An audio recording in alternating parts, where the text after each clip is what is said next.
అధికార మదం తలకెక్కి అహంకారంతో విర్రవీగిన మాజీ ముఖ్యమంత్రి అతడు. సామాన్య ప్రజలెక్కించిన సింహాసనాన్ని రాష్ట్రాన్ని సర్వనాశనం చేసేందుకు ఉపయోగించాడు. దళితులను, బీసీలను అడుగడుగునా అనగదొక్కాడు. 5 ఏళ్ల తన పరిపాలనలో ఎన్నో అకృత్యాలు, అఘాయిత్యాలకు పాల్పడ్డాడు. ఎన్సీఆర్బీ రిపోర్ట్ ప్రకారం 2022లో దళితులపై నేరాలకు పాల్పడ్డ 28 రాష్ట్రాల జాబితాలో ఏపీ అత్యధిక నేరాలతో 7వ స్థానంలో నిలిచింది. 2019లో దళితులపై నేరాల సంఖ్య 2071 అయితే 2020లో 1950 నేరాలు, 2021లో 2014 నేరాలు, 2022లో 2315 నేరాలు వైసీపీ ప్రభుత్వంలో నమోదయ్యాయి.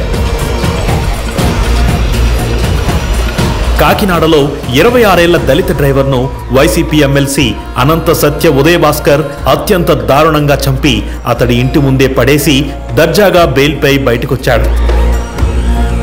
నేను 9 గంటల మా పిల్లడు ఫోన్ చేశానండి.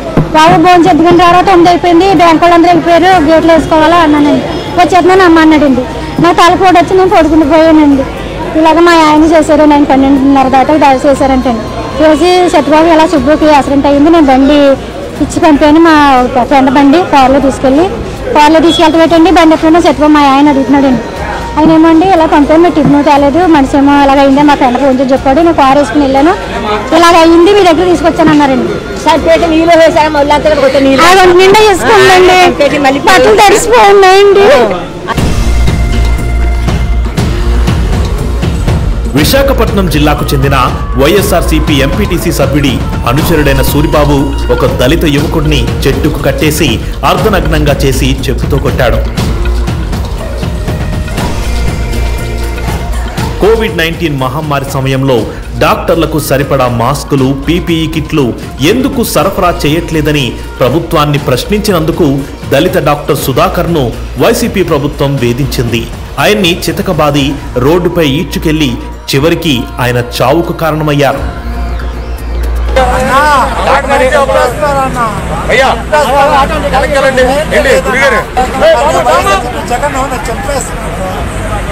ఎలా కొడతారు చూడండి. పోలీసు వాళ్ళు ఏంటంటే జగన్ పనిచేస్తున్నారు. జగన్ ఏంటంటే ఒక కిరాతకుడు, అందరూ చంపేస్తున్నాడు. ఆయన దళితులకి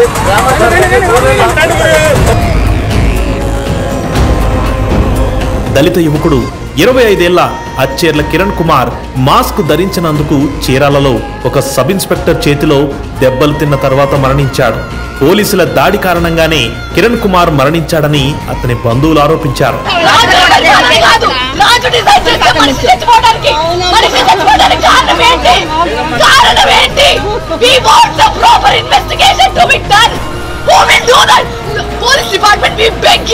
We beg you really. We want you to take proper investigation చేయండి. ఇలా దళితులపై లెక్కలేనన్ని ఘటనలు వైసీపీ హయాంలో జరిగాయి. ఈ దారుణాలకు ఫలితంగా 2024 ఎన్నికల్లో దారుణమైన ఓటమి చవిచూశాడు జగన్మోహన్ రెడ్డి. ఇప్పుడు దళితుల భావోద్వేగాలను అడ్డుపెట్టుకుని వర్గ విద్వేషాలు రెచ్చగొట్టేందుకు ప్రయత్నిస్తున్నాడు. చిత్తూరు జిల్లా దేవలంపేట గ్రామంలో డాక్టర్ బిఆర్ అంబేద్కర్ విగ్రహానికి వైసీపీ సర్పంచ్ గోవిందయ్య నిప్పు పెట్టి దొరికిపోయిన సంఘటన ఇప్పుడు రాష్ట్ర వ్యాప్తంగా దుమారం రేపుతోంది. ఈ ఘటనపై దళిత సంఘాలు, రాజకీయ వర్గాల నుండి తీవ్ర నిరసనలు వ్యక్తమవుతున్నాయి. జగన్మోహన్ రెడ్డి దుర్మార్గపు బుద్ధిని ఆయన అనుచరులు ఎలా అమలుపరుస్తారో చెప్పడానికి ఈ ఘటన ఒక ప్రత్యక్ష ఉదాహరణ. తన స్వార్థ రాజకీయాల కోసం ఎంతటి దారుణానికైనా జగన్ రెడ్డి ఒడిగడతాడనేది జగమెరిగిన సత్యం. పదవి పోయి సైకోయిజం ముదిరిన జగన్మోహన్ రెడ్డి వైసీపీ శ్రేణులతో చేయిస్తున్న దారుణాలను ఎట్టి పరిస్థితుల్లోనూ సహించేది లేదు. సమాజంలో అశాంతి కలిగించేందుకు జగన్ రెడ్డి చేస్తున్న ప్రతి పనికి భారీ మూల్యం చెల్లించక తప్పదు.